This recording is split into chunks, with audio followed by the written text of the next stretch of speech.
Every year, in the frigid waters of the Bering Sea, dozens of boats brave storms with waves over 10 metres high and winds exceeding 160 kilometres per hour. There, exhausted fishermen haul traps weighing up to 300 kilos from icy depths, knowing a single mistake can cost them their lives. All of it for a crustacean that can fetch up to $300 per plate at the world's most exclusive restaurants. But what makes king crab so coveted? And how does it travel all the way from Alaska to the world's most demanding diners? To find out, we are diving into one of the most impressive production chains in the fishing industry, the king crab fishery. Catching this crustacean is not a simple job. It is a direct fight against nature in one of the most extreme places on the planet. It all begins in Alaska's ports, such as Dutch Harbour or Kodiak, gateways to the icy Bering Sea. Here, boats prepare to face an invisible enemy, the Arctic winter. Temperatures drop to -20 degrees Celsius, and the always unpredictable sea turns every departure into a test of endurance. Boats between 30 and 50 metres long are built to withstand storms and even icebergs, but safety is never guaranteed. The numbers speak for themselves. King crab fishing has a mortality rate 90 times higher than other jobs in the United States. So why risk everything? The answer comes in two words: adrenaline and money. In a single season that lasts just 2 to 6 weeks, an experienced deckhand can earn more than $100,000. That earning potential is the engine that drives them to attempt the impossible. Before casting off, preparation is surgical. Captains with years of experience analyse seafloor maps, currents, and weather forecasts to pinpoint key zones where crabs congregate. These giants, scientifically known as Paralithides kampchaticus, live in icy waters at depths of 20 to 200 metres. Males are the prime target. They weigh between 3 and 5 kilos, although some reach up to 10. Their tender, sweet meat is why buyers in Japan, Europe, and North America pay top prices. It is considered a true jewel of the sea. Getting them is not easy. The season is tightly controlled by the Alaska Department of Fish and Game. Only about 2,000 tonnes may be harvested per year, generating more than $40 million. These rules protect the species and ensure the industry does not collapse over time. Crews usually number 6 to 10 people, each with a specific role, from the captain at the helm to deckhands who set and haul heavy traps, to engineers who keep the vessel's systems running in extreme conditions. There is no room for error. Every member is critical in an operation where every manoeuvre can be life or death. Once boats head out, the ordeal has only just begun. They may steam for hours or even days to reach the fishing grounds, facing waves that pound the hull without mercy, and winds so strong that simply walking on deck becomes a challenge. The key tool for catching king crab is the trap, also called a pot. These are steel frames nearly 2 metres on a side, reinforced to withstand ocean pressure. Empty, they weigh between 250 and 300 kilos, but when filled with crabs, water, and mud, they can easily exceed a ton. Before launching them, the crew prepares each pot with both force and precision. First, the bait is cut, usually fresh or frozen cod or herring. Next, another crew member loads it into mesh bags inside the trap. And finally, someone checks that the funnel-shaped entrance is ready. That entrance is crucial. It lets crabs enter, drawn by the scent, but makes it very hard for them to escape. The design also includes small escape rings that allow juvenile or undersized crabs to slip out. Only large males, with a carapace width over 18 centimetres, remain inside. This is not a minor detail. It is required by law and helps keep the ecosystem in balance by protecting females and young crabs. With the pots ready, the deployment begins. Using hydraulic cranes, the crew launches the traps in strings of up to 20, each marked with floating buoys equipped with GPS for retrieval. A large boat can set as many as 200 pots in a single trip, a process that can take hours. Coordination is vital. One mistake can mean a trap slams into a deckhand or gets snarled in the propeller. The traps are not the only hazard. Ice is a constant enemy. Each wave that washes over the deck freezes in seconds, forming layers that must be smashed off with hammers and shovels. If left to build, the extra weight can destabilize the vessel in minutes. While the pots sink to the seafloor, the crew grabs short, staggered rest periods. On the busiest days, shifts can stretch to 20 hours. Rest happens in small, damp cabins with tight bunks and a basic galley. Meals are quick and simple: canned soups, sandwiches, whatever can be thrown together in minutes. There is little time to relax because the next step is crucial. Pots soak on the bottom between 24 and 72 hours. The timing depends on several factors: local crab density, weather, and official regulations. During that window, king crabs, attracted by the bait scent, enter through the funnels and remain inside. The selective design allows small crabs and breeding females to escape, reducing population impacts and helping keep the resource sustainable. The goal is clear: harvest the largest males, which yield the most meat. When it is time to haul, tension on deck spikes.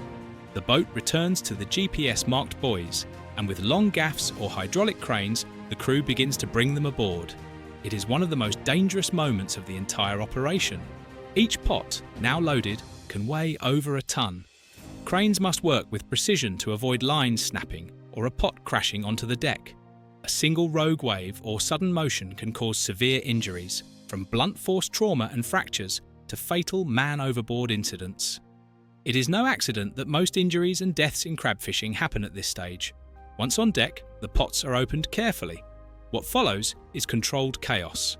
Dozens of crabs flail with spiny legs and sharp claws.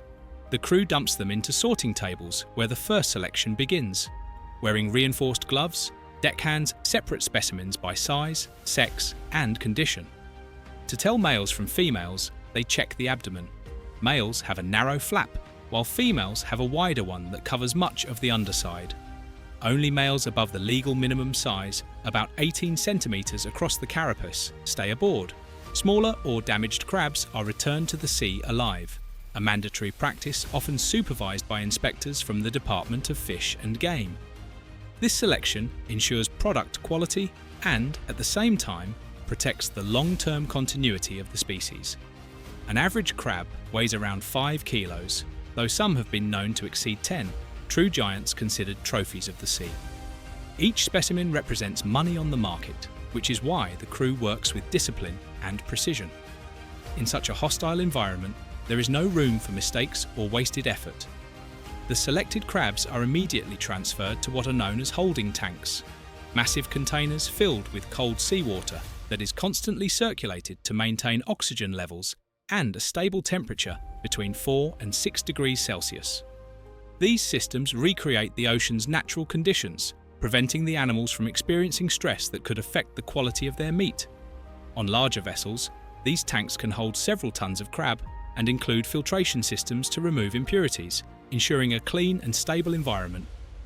This way, the crabs remain alive and calm until they reach port. The return journey is not free of complications. Storms can delay arrival, and the crew must constantly monitor oxygen levels and tank temperatures. A single mistake could ruin the entire load. Once at port, the crabs are quickly unloaded into refrigerated trucks or sent directly to processing plants. Here ends the battle at sea and begins another stage, transforming the crab into a product ready for export. Fishing is only the first half of the story. To ensure that king crab reaches international markets in perfect condition, a modern and efficient production chain is required. In plants located in key places like Kodiak, Dutch Harbour or Anchorage, human labour is combined with advanced technology to preserve freshness and guarantee top quality products. When the crabs arrive alive from the holding tanks, they are placed in refrigerated containers and inspected one by one. Damaged or dead specimens are discarded, as they do not meet export standards. Then begins the sorting process, a quick but crucial phase. The crabs are organised by size, weight and quality using conveyor belts and automatic scales. This stage determines the fate of each piece. Large crabs with long, meaty legs are sent to premium markets such as Japan or Europe. Smaller ones are usually destined for canning or markets with lower quality demands. The sorting process also considers sex and shell condition. Males, which yield more meat, are the most valuable, while females and juveniles are excluded from the main export chain or used for secondary purposes like bait or byproducts. Thanks to this process, only the finest specimens move on to the next phase. Processing begins with dismemberment, a step that combines human skill with technology. The crabs are placed on work tables, where trained operators handle them firmly. Using a fixed knife mounted on the table, they make an initial cut in the shell to separate the body from the legs.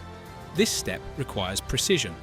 A poor cut can damage the meat and significantly reduce its value.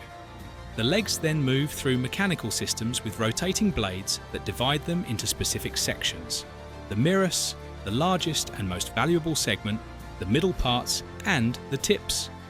In modern plants, automation takes this process to the next level.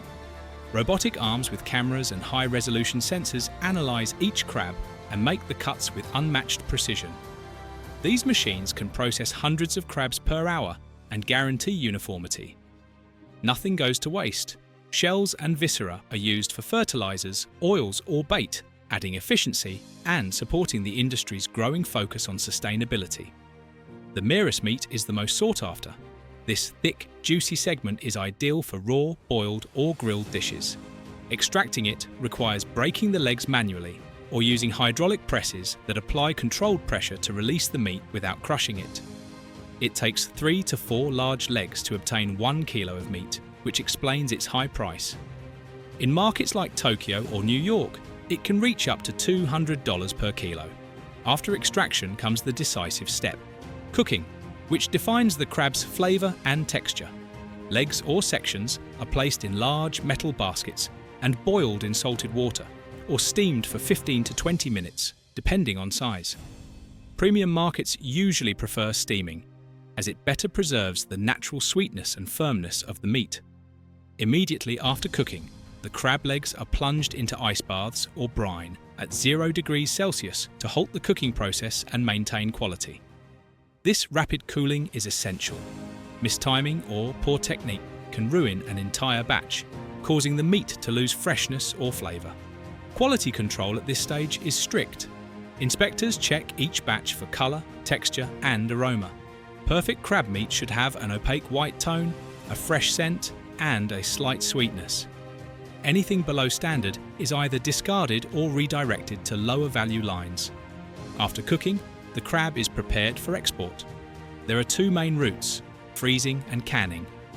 For freezing, the legs or extracted meat are subjected to an ultra-fast freezing process at -40 degrees Celsius, known as individual quick freezing. This method freezes each piece separately, preserving its texture and flavour. Once ready, the product is packed in insulated boxes with cooling gel packs, prepared for shipment by air or sea to destinations around the world. This format is especially valued in fine dining, where whole legs not only provide exquisite flavour, but also deliver a stunning visual presentation. The other option is canning, designed for markets requiring longer shelf life. In this process, the meat is extracted, weighed, and packed in cans with a light brine before being sealed and sterilised in high-pressure autoclaves. Thanks to this treatment, the product can stay in perfect condition for up to 5 years. Its versatility makes it ideal for salads, soups, or ready-made dishes, though its market value is lower than frozen legs since part of the premium texture is lost during processing. The final link in the chain is packaging and distribution. Both frozen legs and canned meat are organised into boxes built to withstand long transport, with traceability labels detailing origin Alaska, capture date, batch, and sustainability certifications such as those issued by the Marine Stewardship Council. These certifications are especially valued in European and Asian markets, where consumers pay close attention to eco-friendly practices. Packaging is not only about protection, it also plays a strategic role. Whole legs, with their bright red shells, are often presented in eye-catching boxes designed to attract distributors and chefs. King crab is not sold only for its flavour, but also for the story and effort behind each piece. On international markets, 1 kilo can reach $200, and in exclusive restaurants, a single plate can cost up to $300, a price that reflects the quality, rarity, and hard labour behind each catch. The destination of king crab is not limited to one market. It diversifies according to demand and the value of each part of the animal. In the world of fine dining, whole legs are reserved for prestigious dishes where firm texture and rich flavour combine with impressive presentation.